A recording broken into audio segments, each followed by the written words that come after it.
Hello all you lovely people, welcome to another new feature which I'm going to have on my channel, which I'm very excited about, and it's going to be tech reviews, so gaming tech reviews. I'm going to start all of this off by reviewing the Razer Mamba 2012.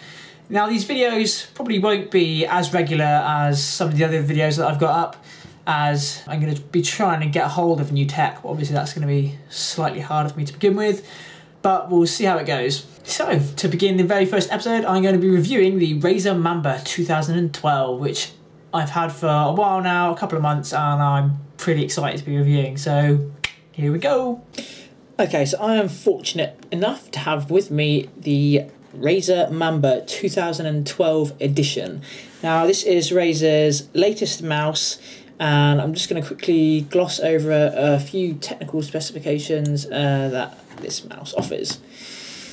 So they say that this mouse offers gaming grade wireless technology, 6,400 DPI with a 4G dual sensor system, dual mode wired and wireless, 1000 Hz ultra polling, multicolour lighting, not only on the mouse wheel but on the docking station, which I'll show you in a minute.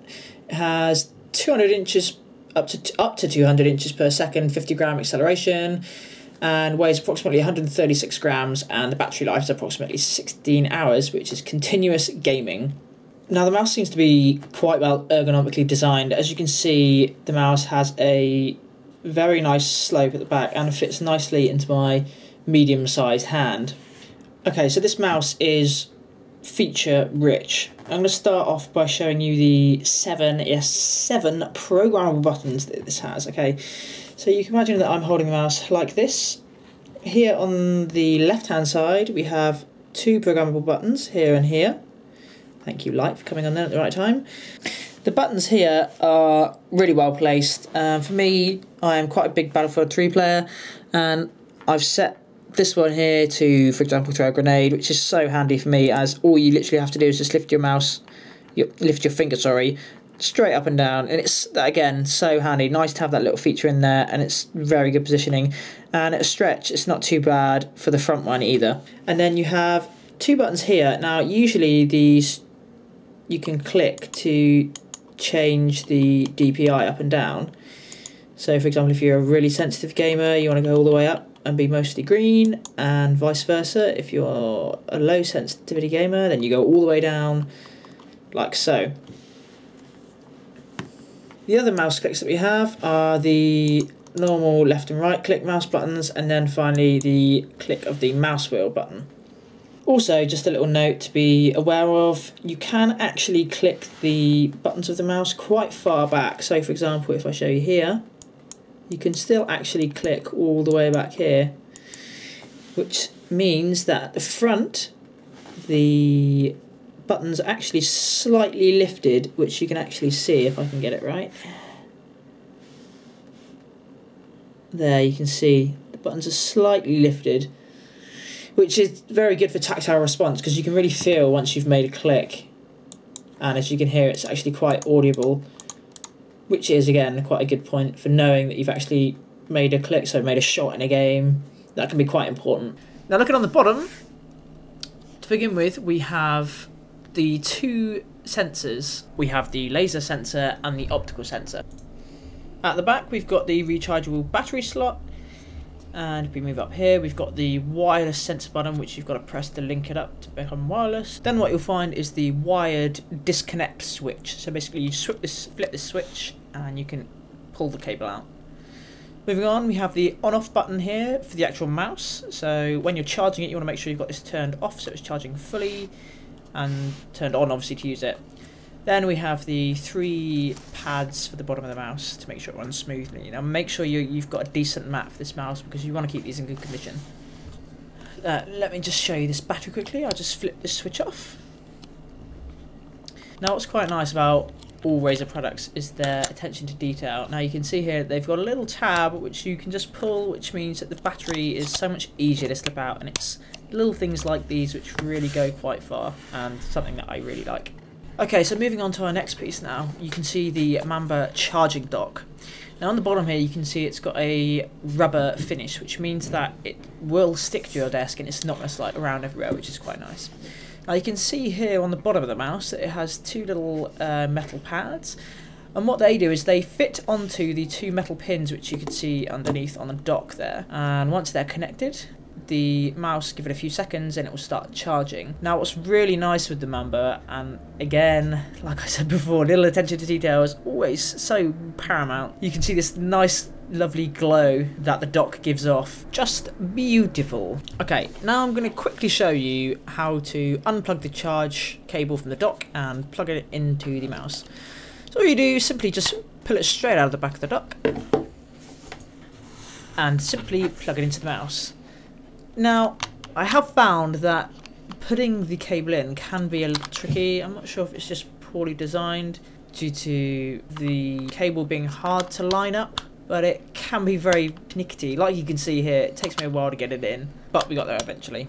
It is a minor point, but it's just something to keep in mind. Okay, then to unplug the mouse, again, this can be a little bit awkward. You have to push the switch to enable the cable to be pulled out.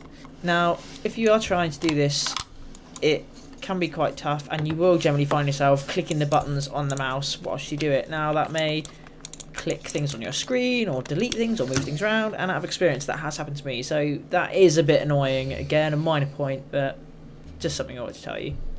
One thing that I really do love about this mouse is the colour system. As you can see here on the wheel, I have it set to green, but you can actually set the colours to anything you like. So you can really customise this mouse to suit your personal feel or your mood. It has over 16 million colours, so it's really well customisable. Now there is a quite nice feature with this mouse. You can actually calibrate the lift-off distance, which is, for me, incredibly important. As I'm quite a low sensitivity gamer, I'll be gaming and I'll be making quite broad sweeps, and then obviously I'm going to have to lift off my mouse whilst I'm gaming.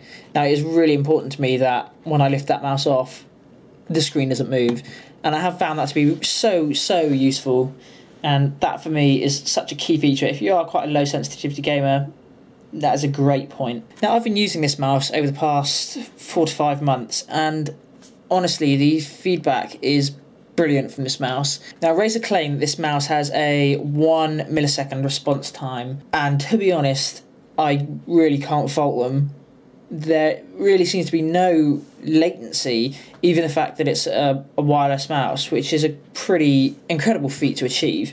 Okay, so this brings us on to the final part of the review, and this is looking at the software that comes with the Razer Mamba. Okay, so firstly in the top right hand corner here, you can see it's nice to actually have a battery indicator to show, firstly, how much battery the mouse has left, and secondly, that it's even charging, which is quite nice. Okay, so to begin with, we're going to look at the Assign Buttons tab and the Assign Buttons section. So this lets us choose each function for each individual button, and of course these can all be interchanged, so the range of what you can do here is pretty big. And at the bottom here, you can even go so far as to manage the mouse wheel options, which again is really good. It's just so nice to have so much customization available to you.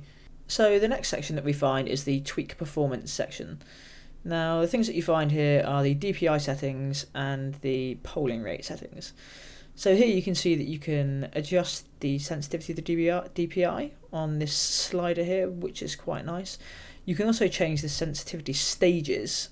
So when you actually make a change on the mouse, clicking the DPI buttons, you can change the rates at which the DPI goes up, which again is incredibly good for customization. Can't fault it.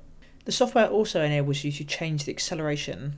Now for me personally, playing games like FPS games like Battlefield 3, sniping quite a lot, I do prefer one smooth motion, so I generally have acceleration turned off, but you know, whatever floats your boat. Another great feature, and one that is key for gamers, which you will all understand out there, is the polling rate. Now the Razer Mamba can go, or the Razer Mamba 2012 can go up to 1000 Hertz. Now essentially this is just going to make your movements incredibly smooth. Now for you FPS players, this is crucial, so for me playing Battlefield 3, this is brilliant. Lastly in this section, you can alter the lift-off range of the mouse. So for example, you can set it to 1mm, which means that if you lift the mouse 1mm off the surface, it will automatically stop reading the surface, which is great for me. The Manage Profiles section allows for profiles for games to be saved so that easily accessible the next time you play a different type of game. The Manage Macro section allows for macros to be set to individual mouse buttons, which again is a nice handy feature to have. Last but certainly not least, we have the lighting and power section right at the very end. Now this firstly allows you to change the brightness of the mouse and the docking station, which is quite nice, as firstly it can save a lot of battery power. Over here on the left you can see that we have the two colour options. On the top one you can choose from a huge set of colours, and if you click custom you can choose any colour you like from 16 million colours, which gives you a lot of customization. Again, I've been harping on about it for ages, but it's brilliant. Or you could be a bit quirky and have the spectrum cycling. Now what this does is it alters the colours all the way through the rainbow. So it will just constantly phase from one to the next, which is kind of cool. Lastly in this section you can alter the light brightness, which will then decrease or increase the battery life depending on your preferences. On the right hand side finally you can see that you can change how long it takes for the mouse to enter sleep mode.